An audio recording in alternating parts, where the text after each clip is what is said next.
warahmatullahi wabarakatuh. Waalaikumsalam. Selamat Eko, selamat malam semuanya. Sudah pada malam hari ini. Alhamdulillah pada hari ini seperti biasa masih dengan sessionnya FKM ya. Peminatan. Nah, untuk minggu kemarin itu kita sudah bahas mengenai peminatan TPU. Jadi kita sudah gitu terkait dengan kesehatan reproduksi yang ada pada program studi kesehatan masyarakat, terkait juga dengan peminatan yang memang saat ini ya peminatan tersebut. Pada malam hari ini sobat semuanya gitu ya yang bergabung sudah hadir di tengah-tengah semua gitu ya, salah satu gitu ya jadi FKM ini beliau juga merupakan salah satu pengajar di FKM UIN dan kalau bisa bilang sebagai ketua tim K3 gitu ya yang akan dibahas malam ini. Assalamualaikum. Halo Bu, gimana Bu, sehat? Alhamdulillah sehat. Iya ya. Time no see. Iya. Sudah hadir. Iya ya nih. Aduh. Tadi saya hari ini ke kampus tadi. Oke. Oh, besok lagi berarti harus gitu ya. Ya begini Pak, malam hari ini kita akan berbincang gitu ya terkait dengan peminatan K3 ya. Nah, mungkin bagi mahasiswa gabung saat ini di kita di sini ada mahasiswa semester 6. Nah, untuk semua mahasiswa semester 6 mungkin ini sedikit buat pencerahan mungkin ya Pak ya. Nanti saya ini semester depan mau ngambil peminatan apa, masih bimbang, masih ragu. Kita kalau peminatan K3 isinya terkait apa saja. Kemudian bagaimana sih dengan prospek kerjanya jika saya mengambil peminatan ini seperti itu. Nah, untuk mahasiswa mungkin yang di semester 2 atau di semester 4 gitu ya. Mungkin ini sebagai wacana gitu untuk nanti ke depannya untuk semester 2 dan 4 itu biasanya untuk kurikulum ini ada di untuk peminatan. Jadi memang lebih cepat dan lebih komprehensif gitu karena pada kurikulum 2020 ini ada 2 semester untuk peminatan. Jadi lebih banyak begitu. Nah, Pak Eko terkait dengan kesehatan dan keselamatan kerja gitu ya di bidang di sini prodi kesehatan masyarakat. Mungkin orang berpikir kita prodi kesehatan masyarakat tapi kok berbicara kesehatan dan keselamatan kerja gitu ya. Nah, mungkin bisa diceritakan dulu Pak gitu kaitan K3 yang ada dalam kajian atau bidang ilmu kesehatan masyarakat ini seperti apa Pak? Oke. Ya kita hari ini karena seasonnya sharing santai jadi kita kayak santai aja ya Bu, kayak ngobrol-ngobrol biasa aja ya. Iya. Kita sharing santai. Iya. Gitu ya. Jadi untuk informasi kepada mahasiswa kita tentunya juga sebenarnya kepada masyarakat juga yang saat ini bergabung, misalkan ada bapak-bapak, ibu-ibu atau om, ada kakak-kakak yang punya mungkin saudara dan sebagainya yang mau kuliah gitu, yang mungkin bingung saya ini mau masuk prodi apa, karena biasa kalau kuliah sih larinya setelah kuliah kerja gitu kan. Jadi kalau misalkan bergabung bisa sedikit memberikan informasi gitu ya.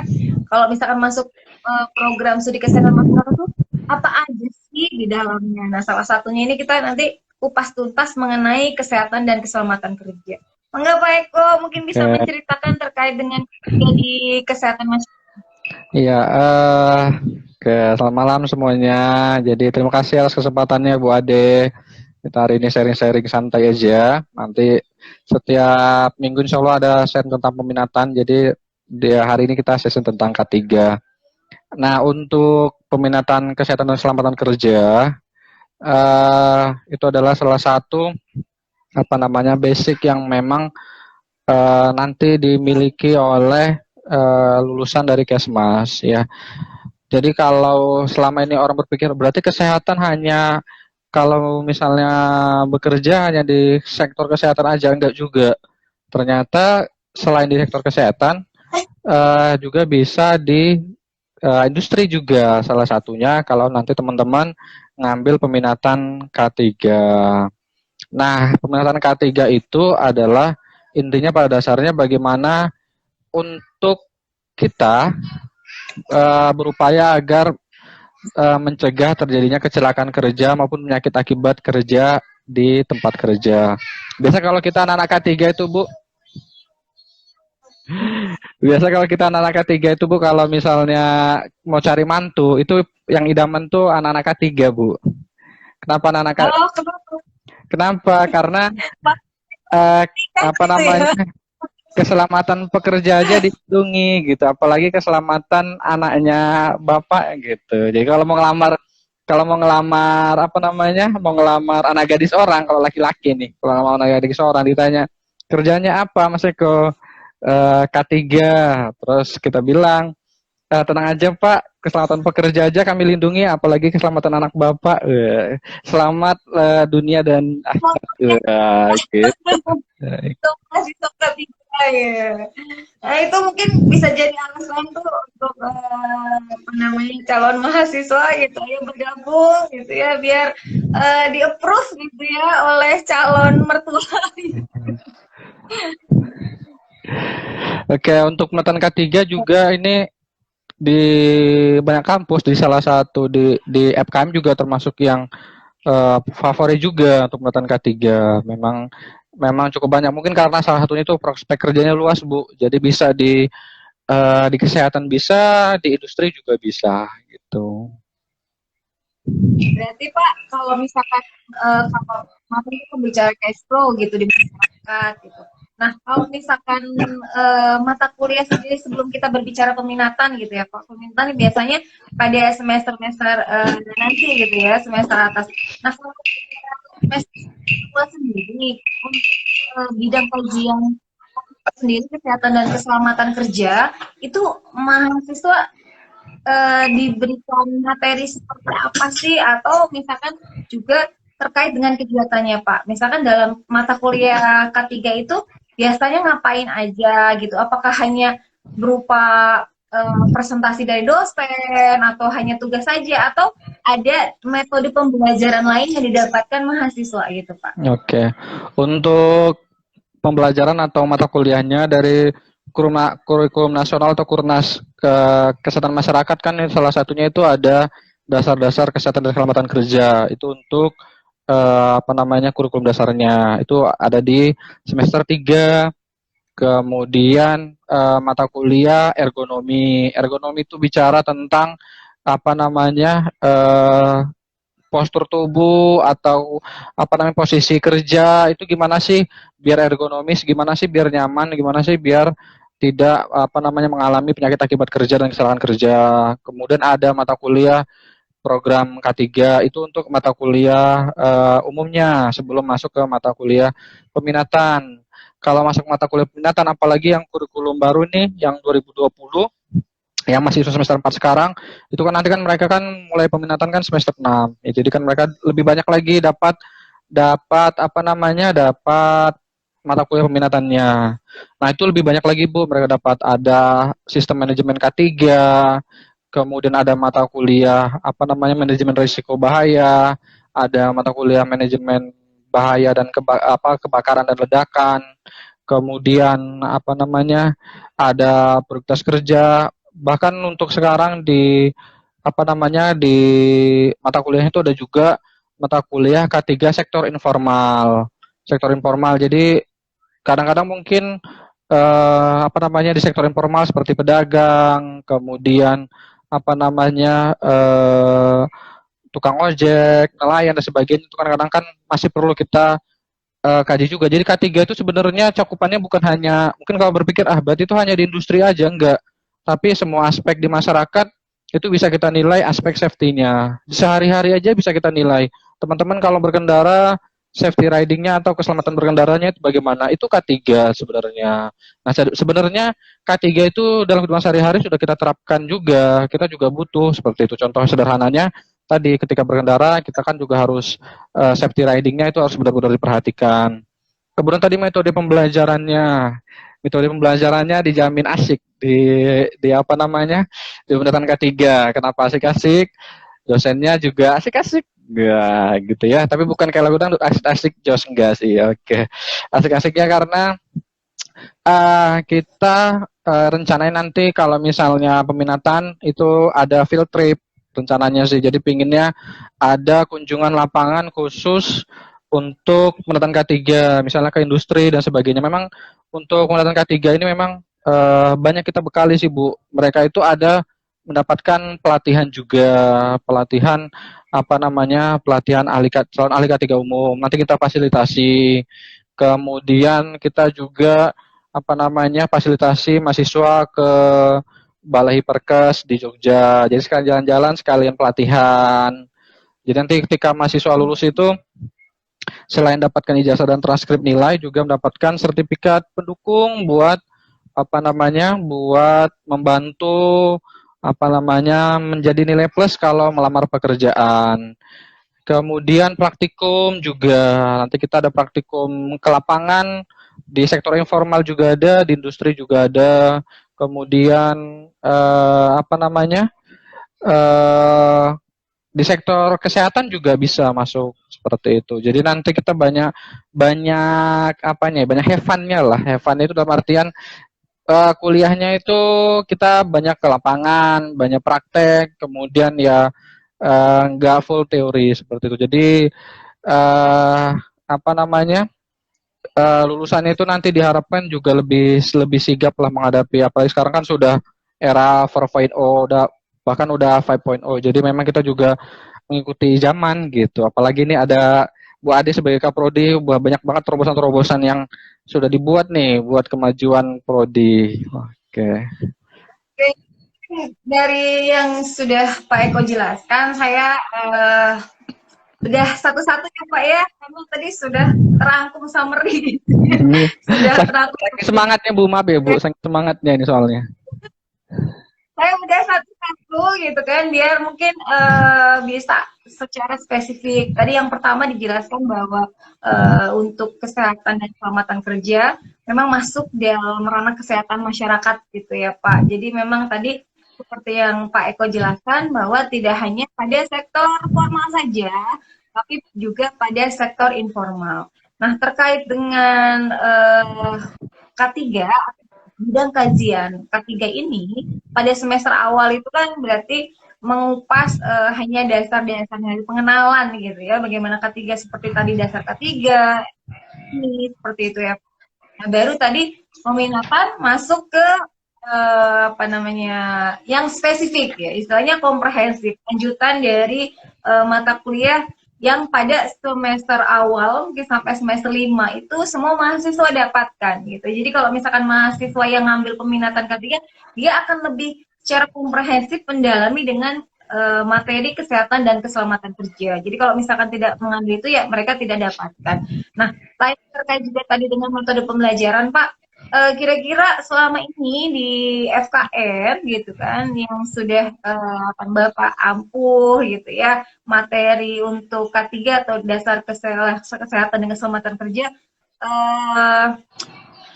seperti gambaran mata kuliahnya. Kita masuk ke sebelum peminatan ya Pak ya, kita masuk ke mata kuliah dasar dulu, mata kuliah istilahnya keprodian gitu kan. Nah itu yang sudah dilakukan mungkin bisa menjelaskan contohnya, praktikumnya bagaimana, seperti itu. Kemudian juga ya pengalaman-pengalaman belajar pada awal semester dulu Pak gitu. Dan ini masuk peminatan dulu gitu. Biar mahasiswa mungkin yang mau bergabung gitu ya, calon mahasiswa juga bisa mempunyai gambaran, oh nanti kalau misalkan saya masuk FKM ada pembelajaran seperti ini gitu. Oh ya, oke. Mampu saking semangatnya mungkin ya Bu. Jadi semangat berapi-api gitu ya. Jadi langsung keminatan gitu. Oke. Iya tadi karena saya nanti kan, karena tadi mungkin saking dosennya saking asiknya jadinya sampai terlalu banyak gitu ya Bu, sampai kejauhan. Asik-asik. Iya, jadi kalau untuk tenang aja kalau misalnya pun nanti tidak memilih peminatan K3, itu semuanya mahasiswa Kesmas itu mendapatkan mata kuliah dasar tadi, mata kuliah dasar K3. Kenapa? Karena dalam Kurnas atau kurikulum nasional, semua mahasiswa sampai semester 5, kalau yang angkatan 2020 itu tetap mendapatkan mata kuliah dasar atau umum, Kesmas. Nah, salah satunya itu adalah dasar-dasar K3. Kalau sampai semester 5 berarti dasar-dasar K3, kemudian ergonomi, dan program K3, Bu, untuk mata angkatan semester 2020. Kalau yang dasar-dasar K3, karena ini masih dasar, biasanya kita tuh pengenalan tentang K3 sekilas, ya, kemudian biasanya itu kalau dari awal tuh saya sudah ngasih gambaran mereka kira-kira nanti bagaimana untuk K3 ini, dunia K3 itu seperti apa. Kemudian biasanya pengenalan untuk praktikum sih, untuk dasar-dasar K3 itu kita mulai masih pengenalan alat, misalnya alat pelindung diri itu seperti apa. Ya. Kita kebetulan ada beberapa contoh alat pelindung diri, mulai dari helm sampai ke apa namanya, ke safety shoes atau kaki itu alhamdulillah ada. Kemudian pengenalan alat-alat untuk mengukur lingkungan kerja, misalnya untuk kelembaban itu ada hygrometer, untuk pencahayaan itu ada luxmeter, untuk kebisingan ada sound level meter dan sebagainya. Itu memang kita kenalkan. Kemudian untuk mata kuliah ergonomi, tadi kan ergonomi itu tentang apa namanya ya, kenyamanan seseorang dalam bekerja lah, biar tidak terjadi penyakit akibat kerja. Nah, itu biasanya kita mengajarkan tentang bagaimana apa namanya, posisi kerja yang aman, kemudian apa namanya, termasuk antropometri, kemudian sekarang juga juga cukup banyak nih mahasiswa yang penelitian sekarang kita nih, Bu, angkatan sekarang yang penelitian tentang ergonomi, misalnya penyakit apa namanya, low back pain, nyeri punggung bawah, itu kan karena misalnya terlalu lama membungkuk, terlalu lama di apa namanya, di motor dan sebagainya. Nah, itu juga cukup banyak mahasiswa kita meneliti tentang itu. Kemudian program K3 itu ada di mata kuliah semester 5. Program K3 itu terkait dengan apa namanya, program-program yang bisa direncanakan ketika nanti teman-teman lulus, itu apa saja yang bisa dilakukan untuk promotif dan preventifnya. Karena walaupun memang karena ketiga, karena kita basicnya Kesmas, tetap promotif dan preventif, Bu, tetap ininya apa namanya, tetap goals akhirnya.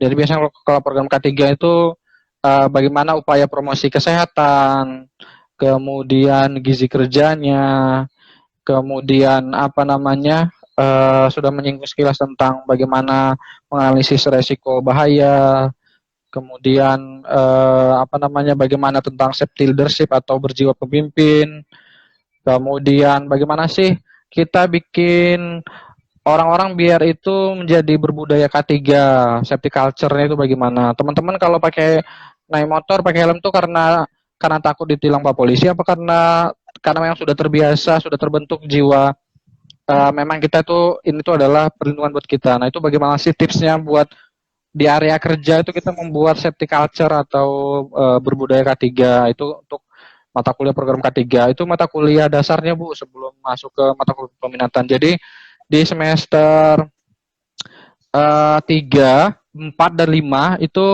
berturut-turut ada salah satu mata kuliah K3. Tadi semester 3 itu dasar-dasar K3, semester 4 itu ergonomi, semester 5 itu program K3.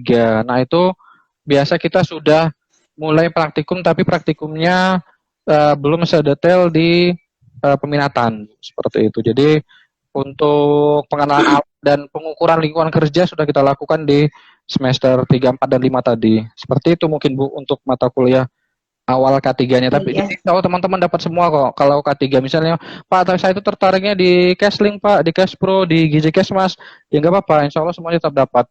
Seperti itu. Karena memang itu basic yang kita berikan biar teman-teman apa namanya, mengetahui semua semua apa namanya, semua bidang ilmu di Kesmas, seperti itu, Bu. Ya. Tadi kan sudah disinggung ya Pak bahwa apa namanya di awal-awal perkuliahan itu memang semua bidang kajian ada, salah satunya tentang kesehatan dan keselamatan kerja ini. Dan tadi juga Pak Eko menjelaskan bahwa nanti mahasiswa itu ada praktikum gitu kan, praktikum pengenalan misalkan tadi APD gitu kan, alat pelindung diri. Nah, di FKM sendiri gitu ya Pak, ada tidak penunjang untuk praktikum itu? Misalkan labnya, kemudian bagaimana ketersediaan alat-alat labnya untuk menunjang tadi mata kuliah yang terkait dengan ketiga tadi. Oke, untuk alat-alatnya di labnya, alhamdulillah apa namanya eh, cukup banyak yang kita miliki untuk apa namanya untuk praktikum K3 ya. Jadi tadi nanti kan kalau angkatan 2020 itu nanti di semester 6, semester masuk ke semester 6 ya mereka peminatan. Nah, itu ada mata kuliah khusus namanya mata kuliah praktikum K3. Jadi situ full full khusus memang untuk praktikum K3. Nah, biasanya yang kita berikan apa? Nanti untuk mengukur manajemen risiko bahaya di tempat kerja. Jadi misalnya mengukur apa namanya, kenapa sih di area kerja tersebut kira-kira bahayanya apa aja? Misalnya di rumah kita deh, kira-kira di rumah kita bahayanya apa? Jadi mahasiswa itu di situ diajak untuk berpikir kritis. Bahkan di rumahnya sendiri mungkin ada sumber bahayanya gitu. Oh, dari listrik, oh dari api, oh dari lain-lain. Itu kan jadi sumber bahaya juga. Nah, nanti kita mahasiswa kita ajak untuk menganalisis potensi bahaya atau sumber bahaya pakai beberapa form apa namanya form atau instrumen. Misalnya kita tentang job safety analysis, kemudian menggunakan HIRA DC, misalnya menggunakan fault tree analysis, misalnya menggunakan apa namanya FMEA. Jadi banyak Bu, ada beberapa instrumen untuk mengukur potensi bahaya tempat kerja seperti itu. Karena jadi anak K3 itu harus lebih kritis terhadap potensi-potensi bahaya. Kenapa? Karena anak K3 ini kan tadi tujuan utamanya kan untuk mencegah agar tidak terjadi kesalahan kerja dan penyakit akibat kerja, Bu. Jadi kecelakaan kerja dan penyakit akibat kerja ini kan bersumbernya dari mana? Dari bahaya yang ada di tempat kerja. Bahaya tempat kerja itu apa aja? Ada bahaya fisik. Bahaya fisik itu misalnya dari kebisingan, dari pencahayaan dan sebagainya. Kemudian bahaya kimia, dari bahan-bahan kimia. Misalnya perusahaan itu mungkin ada memproduksi bahan-bahan kimia. Kemudian bahaya biologi. Sekarang berarti bahaya biologi dari COVID, misalnya dari virus virus corona. Kemudian bahaya psikologi, stres kerja dan sebagainya, sama bahaya ergonomi. Nah, bahaya-bahaya lingkungan, bahaya-bahaya tersebut kan sebenarnya kalau kita bisa analisis kan bisa kita cegah kejadian kecelakaan kerja maupun penyakit akibat kerja bisa kita minimalisir. Seperti itu. Jadi alat-alatnya itu alhamdulillah lengkap. Kita ada workstation juga, maksudnya ada khusus untuk APD lengkap. Tadi dari ada helm, safety helmet, kemudian safety glass, kemudian masker dan sebagainya. Itu beberapa jenis APD kita miliki. Alat-alat untuk mengukur lingkungan kerja, kebisingan, pencahayaan dan sebagainya tadi kita juga punya. Kemudian apa namanya alat untuk mengukur apa namanya APD untuk ketinggian, misalnya apa namanya safety belt juga ada. Jadi beberapa apa namanya beberapa item juga kita lakukan. Nah, nanti untuk melengkapi kekurangannya, tadi Bu, kita rencana itu ingin ada field trip. Jadi ingin ada kunjungan lapangan. Kalau sebelumnya itu kakak tingkat sebelumnya itu mereka kunjungan ke salah satu perusahaan di Indramayu misalnya. Nah, itu juga akan kita lakukan. Misalnya sekalian istilahnya kalau sekarang ya healing lah ya. Jadi kita juga healing sekalian jalan-jalan, sekalian belajar gitu Bu. Jadi ya rencananya field tripnya gitu. Jadi pengennya sih nanti tuh ada ke rumah sakit juga untuk melihat K3 rumah sakit, sama pengen ke field tripnya ke perusahaan. Jadi biar mahasiswa bisa compare antara K3 di rumah sakit sama K3 di perusahaan atau di industri itu bedanya seperti apa gitu. Oke, tadi banyak sekali ya, sudah lengkap gitu yang dijelaskan oleh Pak Eko gitu. Nah, sekarang kita masuk ke peminatan ya Pak ya. Ada yang kangen kuliah peminatan tuh. Ya, ini kita baru kemarin tuh.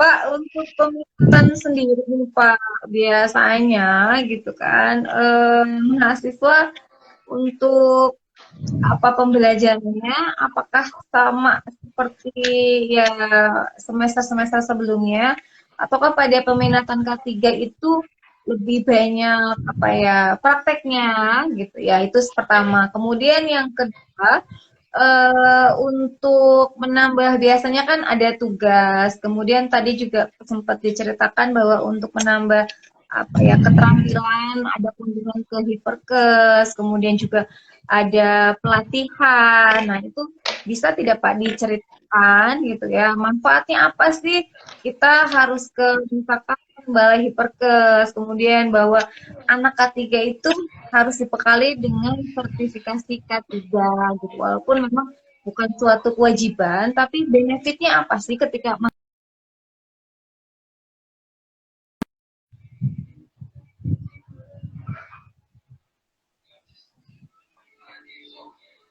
Oke, makasih Bu.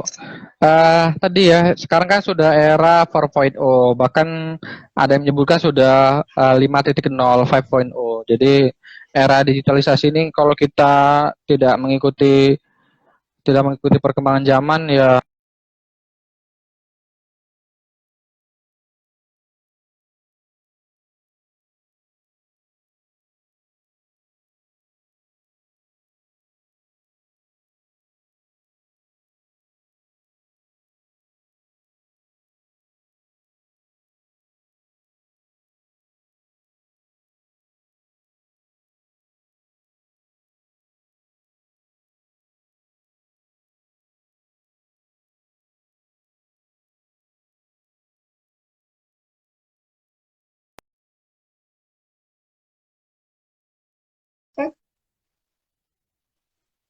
ya, ya Pak, udah. Tadi nge-lag dikit Pak. Yang nge-lag saya Bisa apa Ibu dilanjut ya? Pak. Yang nge-lag saya apa Ibu ya? Pak Eko tadi nggak ada suaranya di saya. Oh iya, maaf Bu. Ya baper gini. Oke. Pak. Ya jadi tadi peminatan ya Bu ya, peminatan. Nah, untuk apa namanya? Tadi kan kita sekarang ini sudah masuk ke era 4.0 dan 5.0 ya.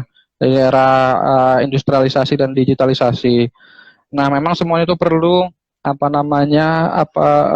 Soft skill tambahan.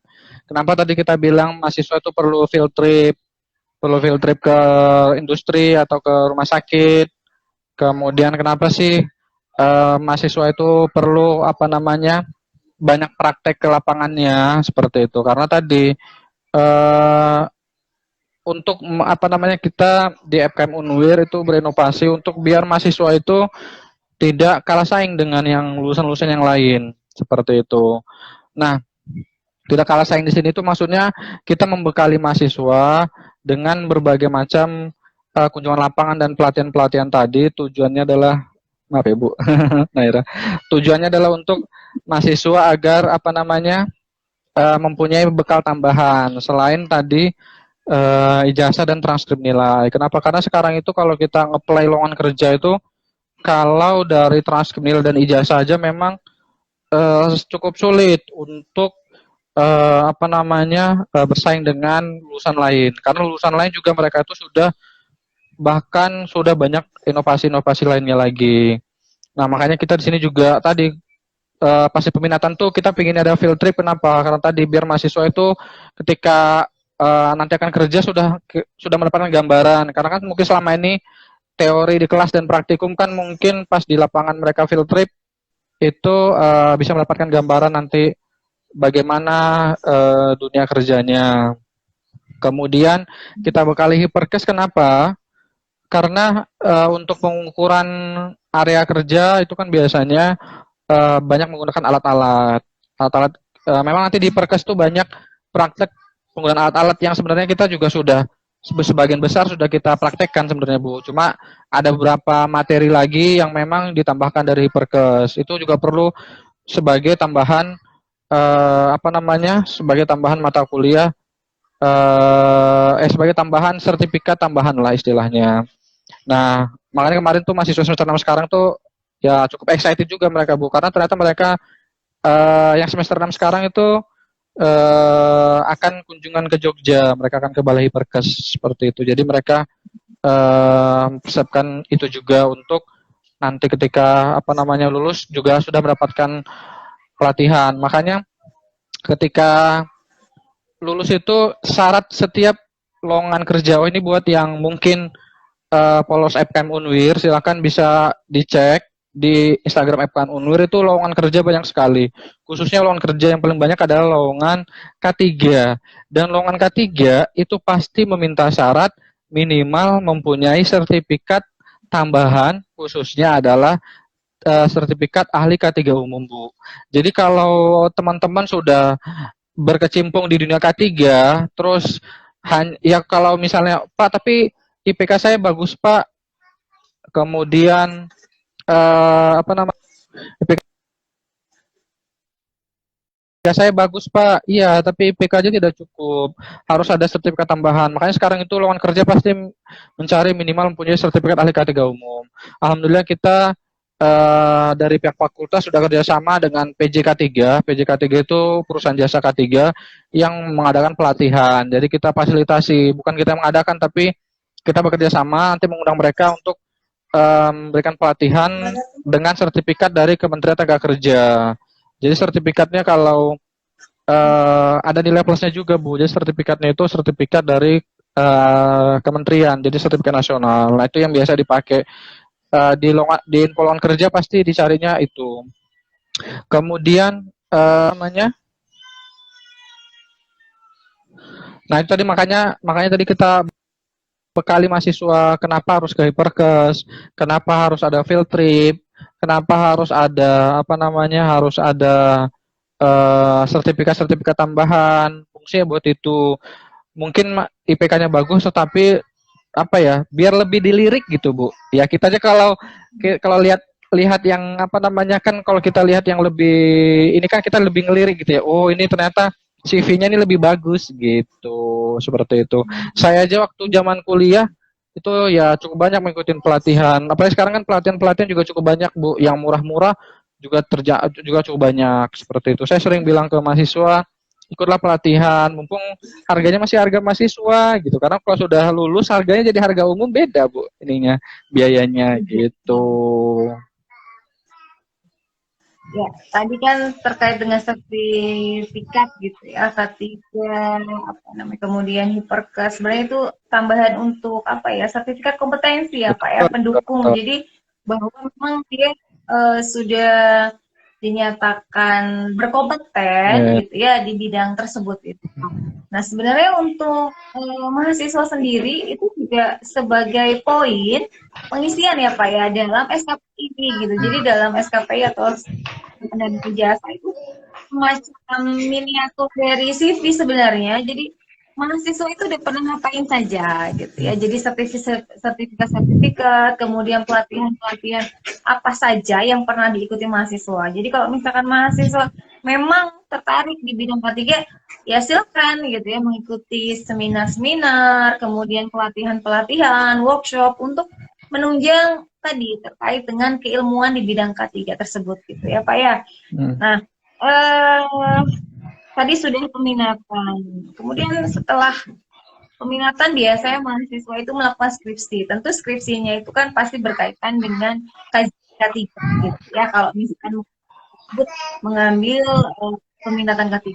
Nah, ketika sudah selesai lulus, nah ini biasanya diharapkan oleh mahasiswa, kemudian juga orang tua, keluarga terutama, ketika mahasiswa sudah selesai, nantinya mau jadi apa sih gitu ya. Kalau misalkan saya sudah selesai dari Kesmas ngambil peminatan K3, nanti saya kerjanya di mana saja, kemudian prospek kerjanya banyak tidak ya gitu ya. Jangan-jangan setelah kerja saya tidak punya lapangan pekerjaan yang menampung dari kajian atau bidang ilmu saya. Nah, gimana Pak untuk peminatan K3 ini gitu di Kesmas? Oke. Ya, tadi sekilas Ibu tanyakan terkait dengan skripsi ya. Untuk skripsi, untuk K3 itu topiknya juga karena selama ini mungkin mindset orang K3 berarti di industri aja, enggak juga. Jadi K3 itu bisa juga di sektor informal, di masyarakat juga bisa. Kayak kemarin kakak tingkat ada yang mengambil topik tentang apa namanya kecelakaan kerja pada nelayan. Itu juga bisa. Yang sekarang itu tentang nyeri punggung pada petani. Itu juga bisa untuk ditulis deskripsi. Kemudian ada yang mahasiswa yang pernah saya uji itu pada ojek online. Seperti itu. Kemudian pada apa namanya supir angkot dan supir elep itu juga ada. Jadi apa namanya kalau untuk topik-topik skripsi itu apa namanya luas K3 itu. Ya jadi intinya bagaimana upaya safety seseorang, nah itu bisa dikaitkan dengan K3. Yang sekarang juga terkait dengan COVID juga bisa ke K3. Nanti kan berarti misalnya ngambil tentang maskernya atau tentang upaya pencegahan COVID-nya. Jadi sebenarnya banyak sekali topik-topik yang bisa diangkat di masyarakat. Jadi bukan kalau di industri jelas, di industri mah jelas karena industri kan atau perusahaan kan pasti wajib menerapkan K3, Bu. Jadi kan kalau perusahaan itu kan mengikuti aturan khususnya dari Kementerian Tenaga Kerja. Nah, itu wajib menerapkan untuk K3. Tapi kalau di masyarakat tantangan tersendiri pada nelayan, pada petani ini. Nah, ternyata bisa dieksplor loh mereka. Itu terkait judul skripsi. Jadi judul skripsi insya Allah kalau K3 itu cukup kaya lah untuk topik-topiknya seperti itu. Nah, terkait dengan lulusan. Lulusan ini juga sama Bu. Lulusan itu yang kalau K3 ini yang apa namanya ya, yang bisa kemana-mana menurut saya, karena saya mungkin K3, jadi saya bangga-banggain K3 nih Bu ya. Kenapa? Karena di industri bisa, di sektor kesehatan juga bisa. Kalau di sektor kesehatan itu bisa masuk di rumah sakit. Nanti bisa masuk ke ahli K3 rumah sakit kalau lulusannya. Nah, karena kenapa? Kalau ketentuannya kan kalau rumah sakit itu kan mereka mau apa namanya dalam SENARS atau Sistem Nasional Akreditasi Rumah Sakit kan mereka wajib punya SDM K3RS. Itu ada di dalam Permenkes nomor 66 tahun 2016. Nah, itu ada ahli K3 rumah sakit. Kalau di rumah sakit berarti bagaimana upaya pencegahan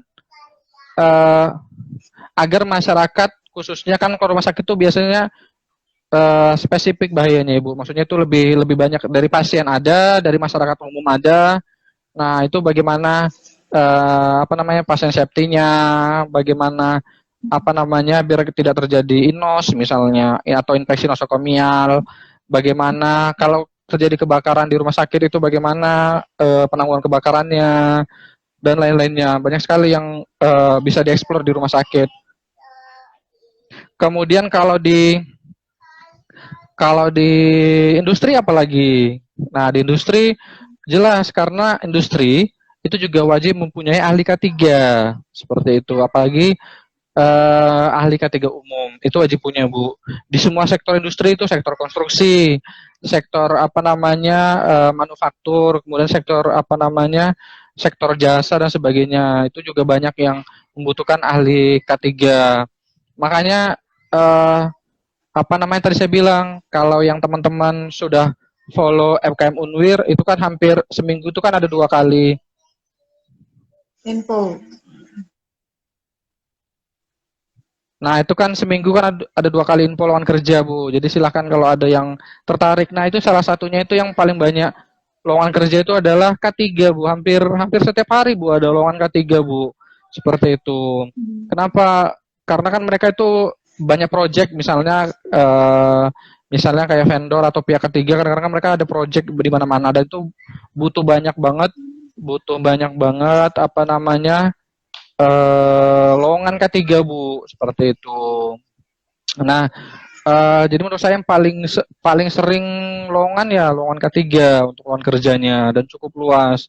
Yang penting teman-teman tadi siapkan sertifikat kompetensi dan jangan lupa CV-nya itu dibikin sebagus mungkin sama yang sekarang itu harus punya akun di LinkedIn Bu. Jadi LinkedIn buat apa namanya?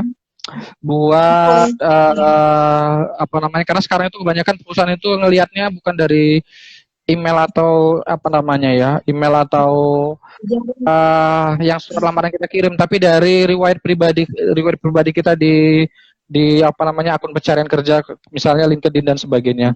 Itu seperti itu Bu. Itu yang apa namanya yang sekarang banyak dicari orang.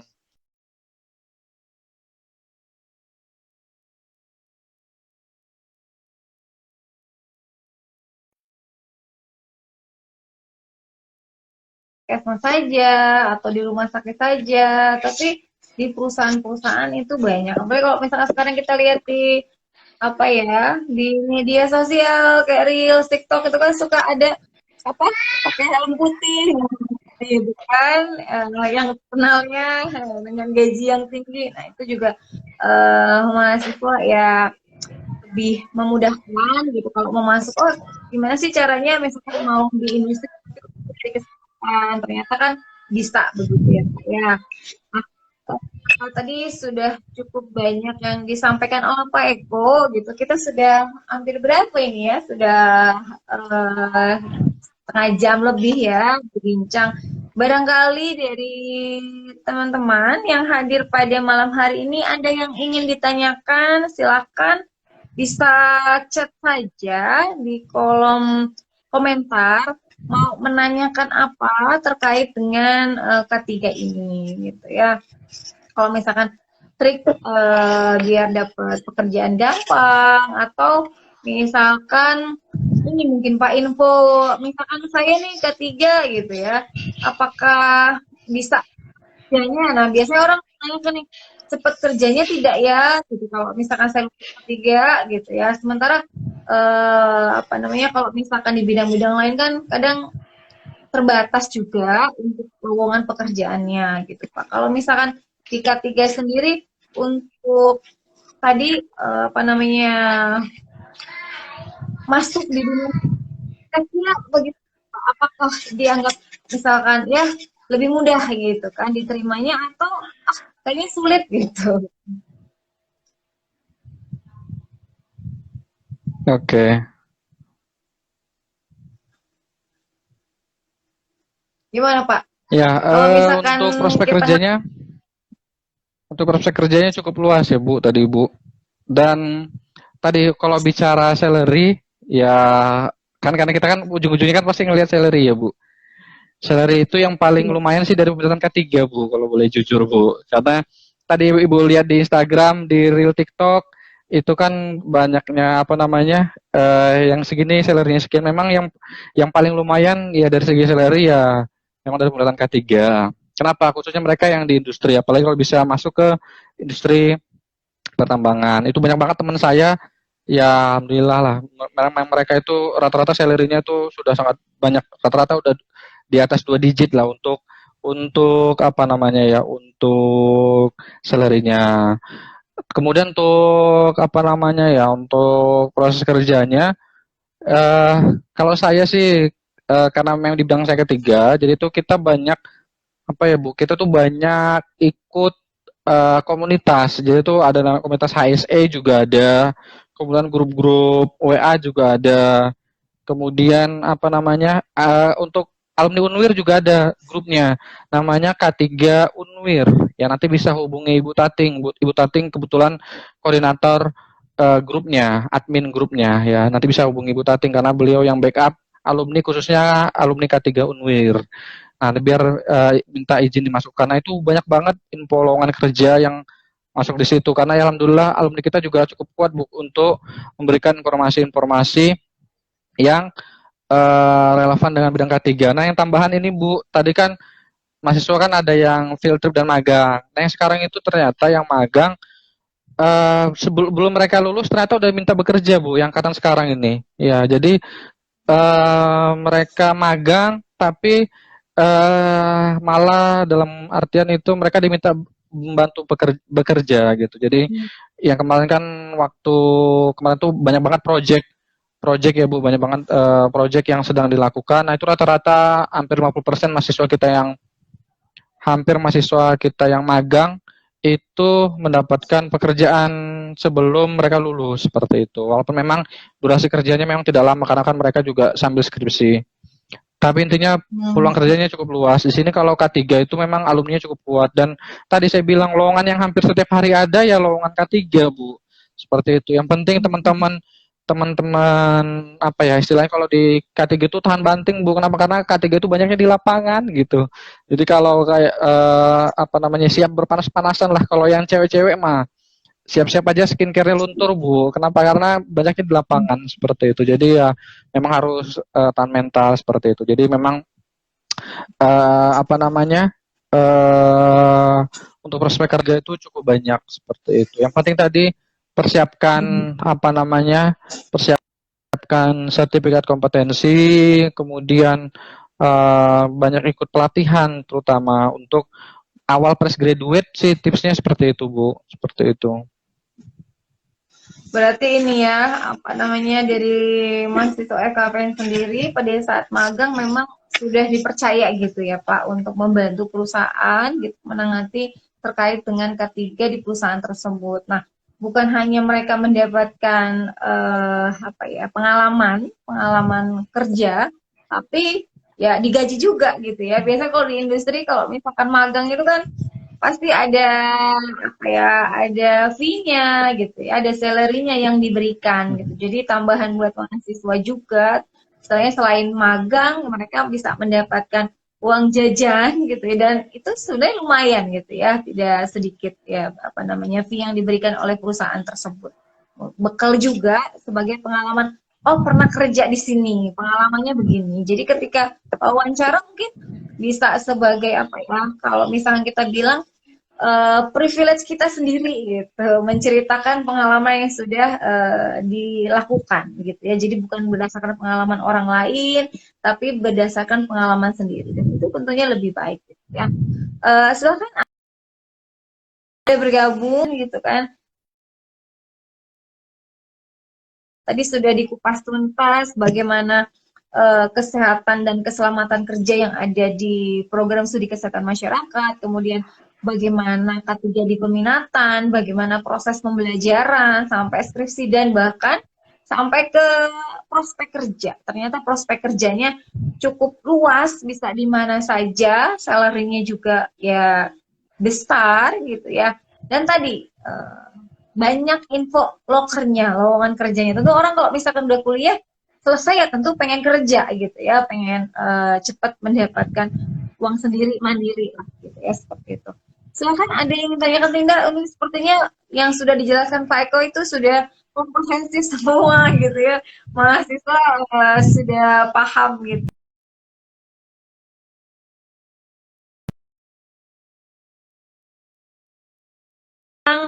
Mungkin ada yang mau disampaikan dari Pak Eko sendiri selaku Kepala Bidang Peminatan K3 dan juga dosen di FKM Unwir terkait dengan peminatan K3. Kemudian silakan berikan pesan untuk apa ya, yang menonton gitu ya, barangkali mau bergabung dengan kita di Prodi Kesehatan Masyarakat Unwir gitu Pak. Ya, ini saya baca satu pertanyaan dari Mas Agam ini ya, Bu. Oh ada. Oh saya nggak kelihatan ya. Nggak ada Di itu, Bu. pertanyaan di Diklik yang sini. itunya, Bu. Sebentar. Oh enggak. Coba Pak baca. Pak Eko kalau bisa ini silakan dijawab aja nggak apa-apa Oh, Pak iya. langsung. Mas Agam, ya ini Mas Agam menanyakan STR Paki, Bu. Jadi kalau K3 itu nanti kalau Kesmas kan organisasi profesinya itu IAKMI ya, Bu. IAKMI atau Persakmi ya. Untuk STR kan biasanya itu adanya dibantu sama IAKMI. Kalau K3 itu organisasi profesinya PAKI, Perhimpunan Ahli Kesehatan Kerja Indonesia. Bisa nggak pihak fakultas membantu penerbitannya STR-nya dari fakultas? Kalau STR kita bukan dari fakultas ya. Jadi STR itu dari organisasi profesi. Untuk PAKI sendiri itu ada mekanismenya. Jadi untuk di Indramayu itu ada pengurus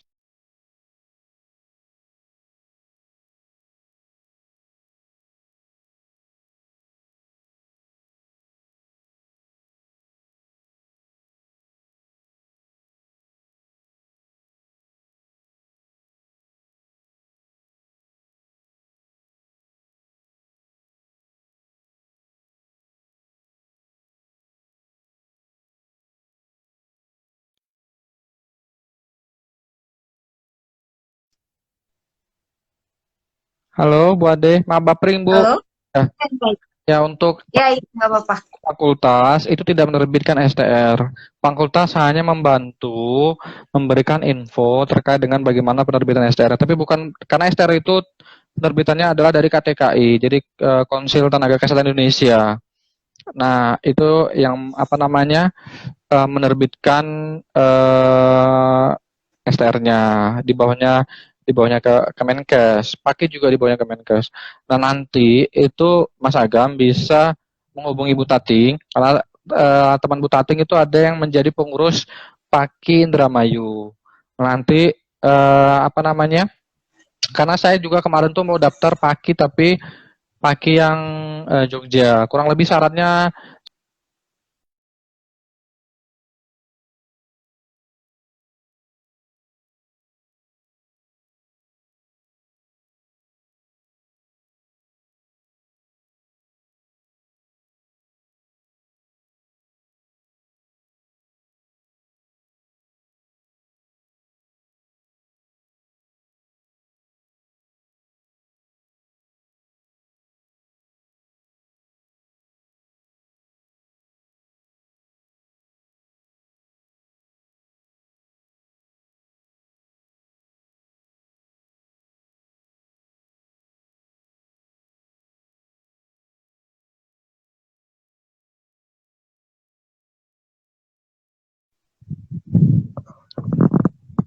Halo Bu Ade, maaf ya Bu, Bapering aja nih. Siap, siap. Silakan, Pak. Bisa dilanjut, Nah, Pak. pagi tadi itu bisa menghubungi Bu Tating karena ada kolega Bu Tating yang menjadi pengurus Paki Indramayu. Nanti dibantu, kita yang bantu menginfokan ya seperti itu. Syaratnya biasa nanti ijazah dan transkrip nilai, kemudian harus ikut. Jadi itu syarat pertama harus ikut organisasi profesi Paki dulu, nanti mendapatkan KTA, kemudian setelah itu nanti ikut sumpah profesi. Ya, ikut sumpah profesi, kemudian nanti baru diterbitkan STR-nya. Ya, seperti itu. Nanti yang menerbitkan apa namanya dari pakinya. Seperti itu. Ikutin ya. Oke. Oke, sekarang closing statement ya Bu. Ya, Paling tadi ya, sekalian ajakan ini ya. Iya Bu. ya betul, Pak. Maaf Bu, udah tadi Ya, Bapak. Ya. Oke, jadi buat teman-teman, terima kasih sudah apa namanya ya kita sharing bareng hari ini. Kalau closing statement dari saya itu adalah ayo jangan ragu lagi untuk daftar di FKM Unwir khususnya di program studi kesehatan masyarakat. Kenapa? Karena yang pertama kita sudah terakreditasi baik sekali. Kemudian yang kedua, kalau khususnya peminatan K3, karena kita malam ini membahas tentang peminatan K3, peminatan K3 itu adalah salah satu peminatan yang prospek kerjanya cukup luas, bisa di sektor kesehatan, di sektor industri, dan di sektor apa namanya, di sektor lain-lainnya juga. Nah, selain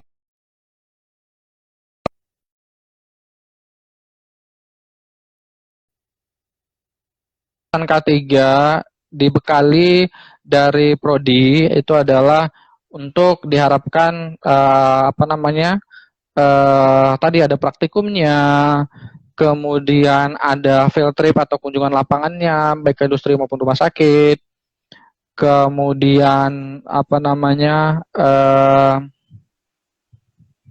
dibekali pelatihan-pelatihan, misalnya pelatihan hiperkes, dibekali pelatihan ahli K3 umum, dan pelatihan-pelatihan yang relevan lainnya. Yang gunanya untuk apa? Untuk teman-teman agar bisa bersaing di dunia kerja nantinya. Jadi tujuan atau goals kita adalah agar menyiapkan SDM yang memang unggul dan kompetitif sesuai dengan visi misinya Unwir seperti itu. Jadi jangan ragu lagi, ayo gabung di FKM Unwir khususnya di pendidikan K3 buat mahasiswa semester 6 masuk ke jangan lupa masuk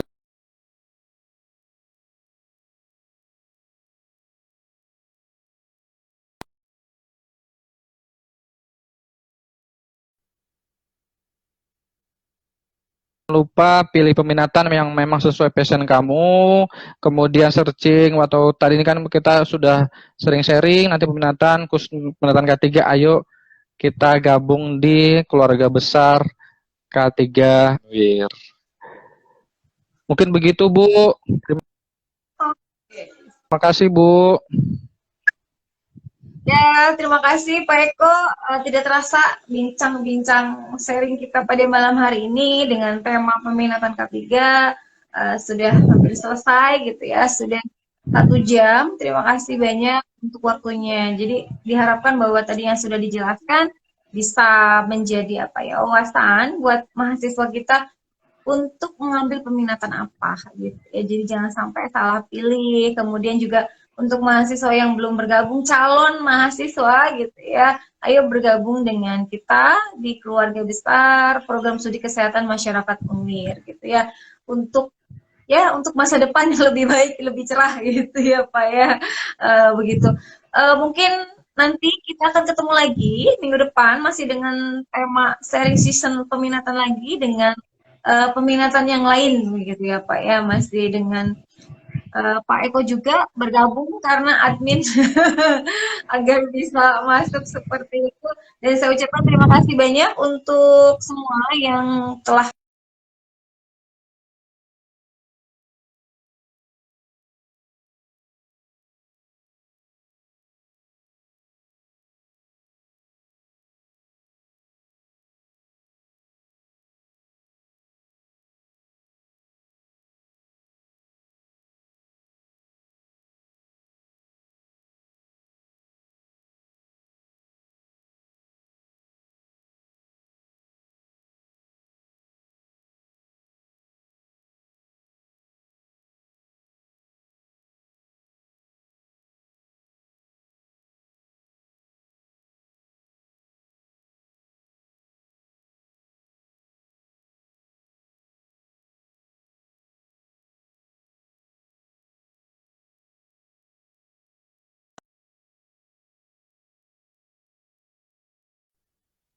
halo Pak, sudah bisa mendengar suara saya? Udah, oke Bu. Ya, sudah tutup. Biasanya Pak Eko mau dokumentasi atau Oh ya, tidak? oke. Oke. Nanti soalnya Ya, kita oke. mintanya dokumentasi. Ya, oke. Oke Bu, 1, 2. Ntar Bu, ntar ya. Ntar, oke, 1, 2. Oke, terima kasih Bu Ade atas undangannya. Mudah-mudahan Pak Eko, bisa banyak peminat untuk organisasi masyarakat, khususnya peminatan K3. Ayo gabung di K3. Oke. Terima kasih semuanya. Ya, assalamualaikum. Dadah, kasih Bu Ade. Sama-sama Pak, izin